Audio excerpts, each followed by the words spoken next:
Good morning to all of you. आज हम लोग जो है क्लास 10 का ज्योग्राफी का चैप्टर 4 हम आज सीखेंगे, ठीक है, एग्रीकल्चर। तो सबसे पहले हम ये जानने की कोशिश करेंगे कि आप देख सकते हैं इंडिया, हमारा जो भारत जो है, हमारा इंडिया जो है ऐसी कंट्री है जो अब देखा जाए तो ये एग्रीकल्चर बेस्ड कंट्री है। एग्रीकल्चर बेस्ड कंट्री ऐसा क्यों कहेंगे? चूँकि हमारी जो है कंट्री की बहुत सारा पॉपुलेशन जो है एग्रीकल्चर पे डिपेंड है, ठीक है। तो इसलिए हम कह सकते हैं कि हमारा इंडिया जो है एक एग्रीकल्चर बेस्ड कंट्री है। तो आइए, एग्रीकल्चर है तो इस एग्रीकल्चर में पढ़ते हैं। तो एग्रीकल्चर में जैसे हमारा जो है फर्स्ट है टाइप्स ऑफ फार्मिंग, ठीक है, टाइप्स ऑफ फार्मिंग। तो टाइप्स ऑफ फार्मिंग हम देखेंगे, फर्स्ट हम देखेंगे प्राइमेटिव सब्सिस्टेंस फार्मिंग, ठीक है। प्राइमेटिव, देखिए यहाँ पर हमने लिखा है प्राइमेटिव सब्सिस्टेंस फार्मिंग। तो प्राइमेटिव क्या होता है? प्राइमेटिव फार्मिंग का मतलब होता है पुराने ढंग से खेती, ठीक है। अब एग्रीकल्चर हम कृषि पढ़ रहे हैं तो हम यहाँ पर देखेंगे हमारे यहाँ जो फार्मिंग होती है कितने तरह की होती है, ठीक है। फार्मिंग कितने तरह की होती है? तो हमारे बुक्स में जो है 3 तरह की दिए हैं, जिसको हम 1 बाय 1 करके सीखेंगे। तो फर्स्ट हम क्या पढ़ेंगे? प्राइमेटिव, इसके बाद इंटेंसिव और इसके बाद कमर्शियल। नहीं, फर्स्ट हमने कहा प्राइमेटिव सब्सिस्टेंस फार्मिंग। तो प्राइमेटिव सब्सिस्टेंस फार्मिंग क्या होता है? तो एक प्राचीन ढंग का ये फार्मिंग होता है, ठीक है। ये पुराने ढंग का फार्मिंग होता है। इसमें हम पुराने तौर तरीके लगाकर इसकी खेती करते हैं। जैसे देखिए हमने लिखा है इस तरह की खेती में हम कौन कौन से टूल्स यूज करते हैं। तो इस तरह की खेती में हम लोग जो है हो, दाव, डिगिंग स्टिक्स और फैमिली लेबर, इन सभी खेती का हम लोग यूज करते हैं। खेती में जो है इन सभी टूल्स का यूज करते हैं। किसका? हो का, दाव का, डिगिंग स्टिक का और फैमिली के लोग ही मिलकर इस खेती को करते हैं। इसके बाद देखा जाए तो इस खेती जो, अगर इस खेती की बात करें अर्थात इस फार्मिंग की बात करें तो इस फार्मिंग में जो है देख सकते हैं यह फार्मिंग जो है क्या होता है। तो एक तो हमने देखा कि क्या क्या यूज होती है इस फार्मिंग के लिए। दूसरा, इस फार्मिंग में इरिगेशन के लिए अगर देखा जाए तो ये किस चीज़ के लिए डिपेंड रहते हैं? तो मानसून पर डिपेंड रहते हैं, ठीक है। और जो मिट्टी की जो फर्टिलिटी होती है नेचुरल फर्टिलिटी पर ही डिपेंड होता है, एंड सुटेबिलिटी ऑफ इन्वायरमेंट। तो ये यह देख कह सकते हैं कि primitive subsistence farming depends upon monsoon, natural fertility and suitability of environment, okay. इसके बाद देखिए यह प्राइमेटिव सब्सिस्टेंस फार्मिंग जो पुराने ढंग का फार्मिंग है, तो ये पुराने ढंग की फार्मिंग में देखा जाए स्लैश एंड बर्न एग्रीकल्चर, इसे स्लैश और बर्न एग्रीकल्चर भी कहते हैं। क्यों ऐसा स्लैश एंड बर्न एग्रीकल्चर कहते हैं? स्लैश का मतलब होता है जैसे मान लीजिए कोई जंगल है, जंगल के हमने किसी हिस्सा को काट दिया, काट कर जला दिया हमने, ये ना slash and burn, slash and burn, काटा और जला दिया। तो हमने जो है उस जंगल के कुछ पेड़ पौधों को हमने काटा, काटने पर हमने उसे कुछ हिस्से जो थे हमने जला दिए। जलाने के बाद हम वहाँ पर खेती करना शुरू कर देंगे, वहाँ पर हम फार्मिंग करना शुरू कर देंगे। तो ये इस तरह से हम जो है इसे स्लैश एंड बर्न, ये खेती किया जाता है, इसे स्लैश करके बर्न करके। और इसे शिफ्टिंग फार्मिंग भी कहा जाता है। क्यों? क्योंकि जैसे देखिए हमने क्या कहा कि प्राइमेटिव सब्सिस्टेंस जो है एक ओल्ड टाइप का फार्मिंग है, ओल्ड टाइप का फार्मिंग है। तो इस वजह से यह सभी फार्मिंग मानसून, नेचुरल फर्टिलिटी और सुटेबिलिटी ऑफ इन्वायरमेंट पर डिपेंड होते हैं, यही होता है। तो आप यहाँ पर देख सकते हैं कि इसे हम जो है शिफ्टिंग फार्मिंग, चूँकि आप जब जंगल को काट दिए तो काटने के बाद जला दिए, जलाने के बाद आपने जो है क्या किया, फार्मिंग करना शुरू कर दिया। अब फार्मिंग करना शुरू कर दिया जब वहाँ की नेचुरल फर्टिलिटी जो होती है, हमने कहा कि डिपेंड्स ऑन नेचुरल फर्टिलिटी।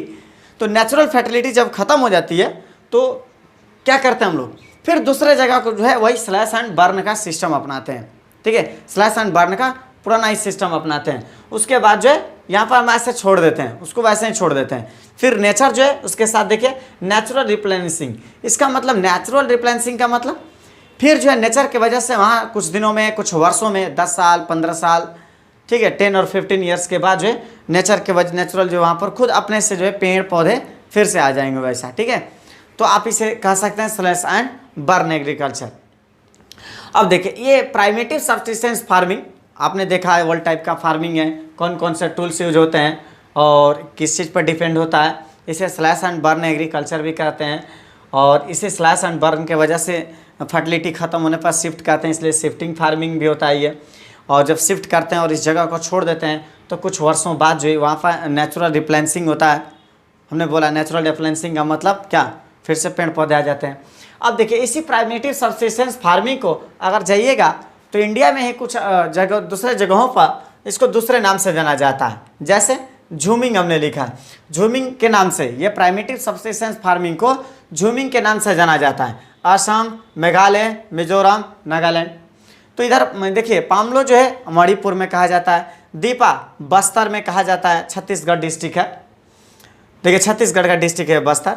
बेवार, दाहिया ये सभी एमपी क्षेत्रों में, मध्य प्रदेश के क्षेत्रों में। मिल्पा, ठीक है, ये आपको याद रखना होगा, मिल्पा जो है, ठीक है, मिल्पा मैक्सिको और सेंट्रल एशिया, कोनुको वेनेजुएला में, रोका ब्राज़ील में, मैसोल सेंट्रल अफ्रीका, रे वियतनाम में, ठीक है। तो इस खेती का इस तरह से, अर्थात इस फार्मिंग के बहुत सारे जगहों पर अलग अलग ढंग के नाम हैं, ठीक है। अब उम्मीद है आपको ये प्राइमेटिव सब्सिस्टेंस फार्मिंग कॉन्सेप्ट समझ में आ गया होगा। अब नेक्स्ट हम सीखते हैं इंटेंसिव फार्मिंग। तो आइए नेक्स्ट देखते हैं, नेक्स्ट में हम क्या देख रहे हैं टाइप्स ऑफ फार्मिंग में। तो नेक्स्ट देखिए, इससे पहले हमने आपको क्या समझाया, अभी हमने आपको समझाया प्राइमेटिव, ठीक है, प्राइमेटिव सब्सिस्टेंस फार्मिंग। अब जो है टाइप्स ऑफ फार्मिंग में नेक्स्ट हम क्या सीख रहे हैं, तो सीखते हैं हम लोग नेक्स्ट इंटेंसिव सब्सिस्टेंस फार्मिंग, ठीक है। तो इंटेंसिव सब्सिस्टेंस फार्मिंग क्या होता है? This farming is practised, okay, this farming is practised in areas of high population pressure on land. मतलब भूमि का वह हिस्सा जहाँ पर बहुत ज़्यादा पॉपुलेशन होती है, बहुत लार्ज पॉपुलेशन है, ठीक है, वह जो है हाई पॉपुलेशन एरियाओं में जो है यह इंटेंसिव फार्मिंग होती है। तो यह इंटेंसिव फार्मिंग जो है, अगर देखिएगा लैंड हो, थोड़ा सा लैंड है, लैंड जो है बहुत छोटा है, मतलब कि उतना नहीं है अब, लेकिन पॉपुलेशन ज़्यादा है, पॉपुलेशन ज़्यादा है, वहाँ पर इस तरह का इंटेंसिव फार्मिंग होता है, ठीक है। इस फार्मिंग में होते क्या है, इस फार्मिंग में सबसे ज़्यादा जो है लेबर इंटेंसिव फार्मिंग, इस फार्मिंग में जो है सबसे ज़्यादा वर्कर काम करते हैं, ठीक है, बहुत सारे लोग काम करते हैं। इस फार्मिंग में देखिएगा higher doses of biochemical inputs and irrigation. अब देखिए फॉर हायर प्रोडक्शन, हमने ये भी लिखा है। इस इंटेंसिव सब्सिस्टेंस फार्मिंग में देखा जाए तो इस फार्मिंग में क्या होता है, तो इस फार्मिंग में देखिएगा कि सबसे ज़्यादा जो higher doses of chemical inputs, higher doses का मतलब सबसे ज़्यादा बायोकेमिकल यूज किया जाता है। आप सोचिए क्यों, चूँकि अभी हमने कहा कि इंटेंसिव फार्मिंग क्यों, कौन सा फार्मिंग, तो ये इस तरह का फार्मिंग है जहाँ की छोटी सी भूमि हो, जहाँ छोटा सा लैंड हो, उस लैंड पर बहुत बड़ा पॉपुलेशन हो, तो उस पूरे पॉपुलेशन के लिए तो चाहिए ना क्रॉप चाहिए, फूड चाहिए ना, तो वो फूड जो है बहुत ज़्यादा पॉपुलेशन है, लैंड छोटा है, तो उसको हम लोग ज़्यादा कैसे प्रोडक्ट करेंगे। तो फॉर हायर प्रोडक्शन के लिए हमको क्या करना पड़ता है, बहुत अच्छा इरिगेशन और बायोकेमिकल की जो मात्रा होती है वो ज़्यादा यूज करना पड़ता है इस फार्मिंग में, ठीक है। और देखा जाए, आप ये कह सकते हैं कि सर ऐसा क्यों कंडीशन हो जाता है, हम लोग ज़्यादा बायोकेमिकल यूज करना पड़ता है। तो हमने कहा कि बायोकेमिकल इसलिए यूज किया जाता है ताकि जो है पॉपुलेशन ज़्यादा है और लैंड हमारे पास उतना है नहीं है, लैंड उतना है नहीं, तो इसीलिए जो हायर प्रोडक्शन के लिए हम लोग जो है बायोकेमिकल ये सभी यूज करना पड़ता है, ठीक है। तो दूसरी बात देखिए, ये समस्या आती क्यों है, तो हमने लिखा है right of inheritance reduce land size. देखिए राइट ऑफ इनहेरिटेंस, जो राइट होता है इनहेरिटेंस का, राइट का इनहेरिटेंस का मतलब क्या, जैसे आपके घर पर पिताजी हैं, तो पिताजी के जो बेटे हैं, तो पिताजी की जो भूमि है, जो लैंड है, वो लैंड तो जाएगा ना बेटों को, तो बेटे अगर 4 हैं तो चार बेटों को क्या होगा, वो लैंड पूरा कट जाएगा थोड़ा थोड़ा। अब उनके बेटे होंगे तो उनको थोड़ा थोड़ा हो जाएगा, तो क्या हो रहा है, वो लैंड साइज जो है रिड्यूस हो रहा है, लैंड साइज रिड्यूस हो रहा है और पॉपुलेशन बढ़ रही है। उतनी ही लैंड का जो है पार्ट बाई पार्ट हो रहा है, लेकिन इधर पॉपुलेशन बढ़ रहा है। तो आप देख सकते हैं कि पॉपुलेशन बढ़ा लेकिन उसी लैंड के और भी छोटे छोटे हो गए, ठीक है। तो इस तरह से इसी समस्या, इसी प्रॉब्लम की वजह से अगर देखा जाए, हम लोग को इनहेरिटेंस जो है, ध्यान उन्हें इंटेंसिव, ठीक है, इंटेंसिव फार्मिंग अपनाना पड़ता है। नेक्स्ट हमने देखा creating injurious pressure on agriculture land, ठीक है, creating injurious pressure on agriculture land, कि जो हमारा एग्रीकल्चर लैंड है उस पर हायर पॉपुलेशन होने के वजह से और लैंड रिड्यूस होने के वजह से जो है, ठीक है, उस एग्रीकल्चर लैंड पर जो है ग्रोइंग करने के लिए क्रॉप्स फूड सबसे ज़्यादा प्रेशर हो जाता है, जिसकी वजह से हमें इंटेंसिव सब्सिस्टेंस फार्मिंग अपनाना पड़ता है। तो आपने इसमें क्या देखा, आप देख सकते हैं कि इंटेंसिव सब्सिस्टेंस फार्मिंग ये कैसा फार्मिंग होता है, तो this farming is practised in areas of high population pressure on land, ठीक है। इंटेंसिव फार्मिंग वह फार्मिंग होता है जिस लैंड पर जो है बहुत बड़ी पॉपुलेशन का प्रेशर होता है, वैसे क्षेत्रों में ये फार्मिंग होती है। इस फार्मिंग में लेबर सबसे ज़्यादा यूज किए जाते हैं, और इस फार्मिंग को देखा जाए तो इस फार्मिंग के लिए सबसे ज़्यादा बायोकेमिकल यूज किया जाता है, चूँकि पॉपुलेशन ज़्यादा होता है और पॉपुलेशन ज़्यादा होने की वजह से ऐसा किया जाता है। हमने नेक्स्ट लिखा है कि ऐसा क्यों होता है कि मतलब पॉपुलेशन ज़्यादा होता है और लैंड, चूँकि मान लीजिए है हमने दिया कि why this situation awkward the right of inheritance.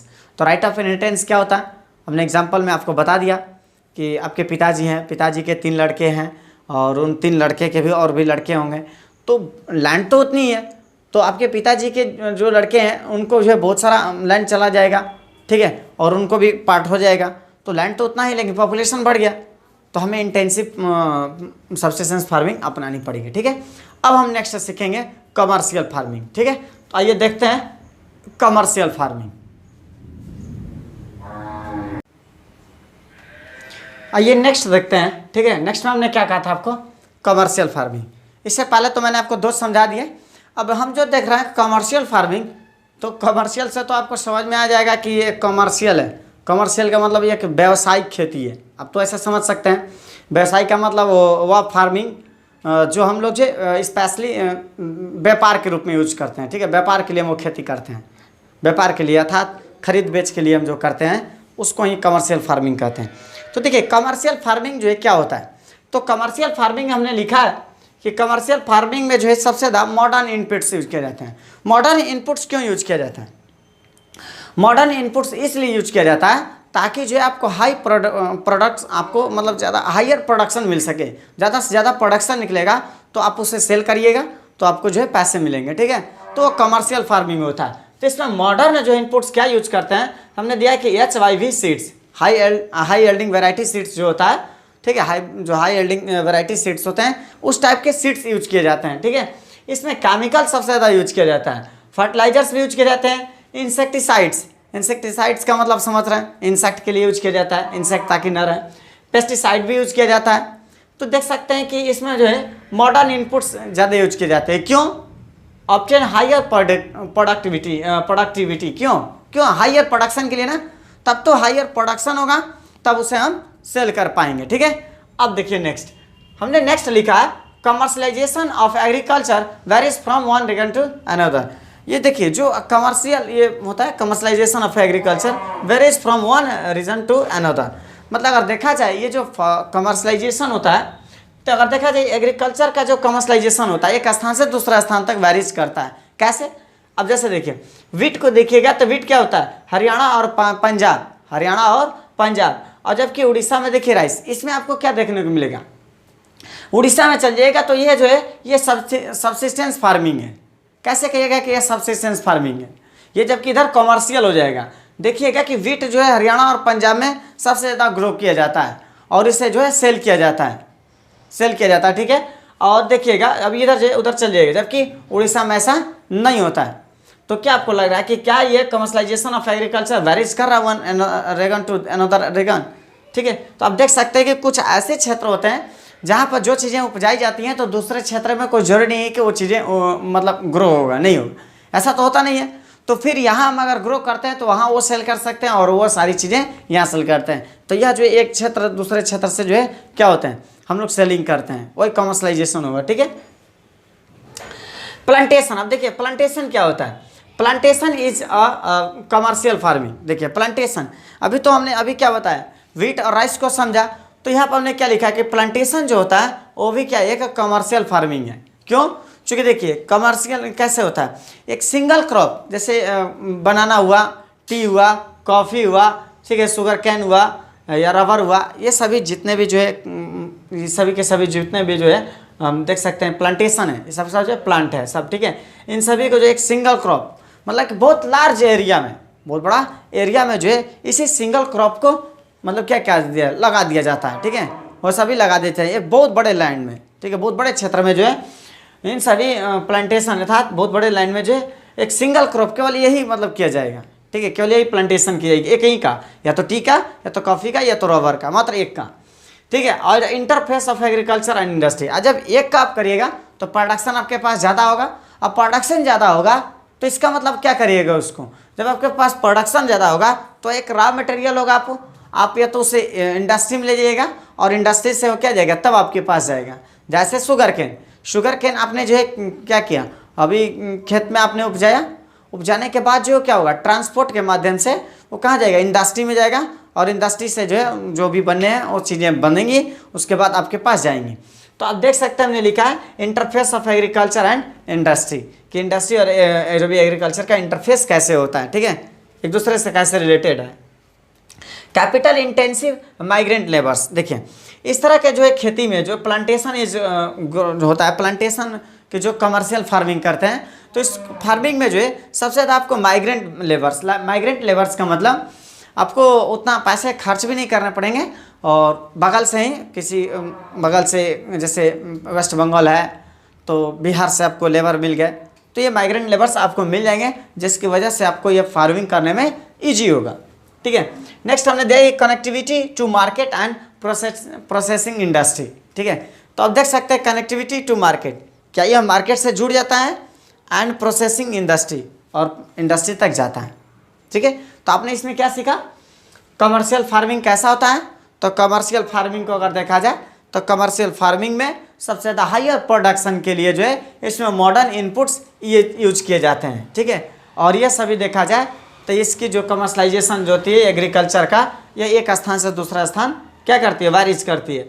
इसके बाद देखा जाए कि हम उसी को नहीं, क्रॉप्स को ही केवल नहीं कर सकते हैं, प्लांटेशन जो होती है, प्लांटेशन भी एक कमर्शियल फार्मिंग है, ठीक है। कि अगर एक बहुत बड़े लार्ज एरिया में केवल एक ही प्लांट जो है, जैसे टी हो या फिर कॉफ़ी हो या फिर रबर हो, कोई एक ही प्लांट जो है एक लार्ज एरिया में अगर हम लगा दें, ठीक है, और मॉडर्न इनपुट्स का यूज करें, तो क्या होगा, क्या करेंगे, बहुत ज़्यादा प्रोडक्शन मिलेगा, और ज़्यादा प्रोडक्शन मिलेगा तो फिर उसको हम क्या करेंगे, इंडस्ट्री तक पहुंचाएंगे। इंडस्ट्री जो है क्या करेगी, उसको क्या करेगी, प्रोसेस करेगी, प्रोसेस करने के बाद उससे क्या करेगी, मार्केट में उतारेगी। तो ये मार्केट से भी जुड़े रहते हैं, ठीक है। तो इसमें हमने क्या सीखा, टाइप्स ऑफ फार्मिंग, और नेक्स्ट वीडियो में हम क्या सीखेंगे, तो नेक्स्ट वीडियो में हम सीखेंगे आपको जो क्रॉप्स पैटर्न है वो सारी चीज़ें सीखेंगे, ठीक है। Thank you.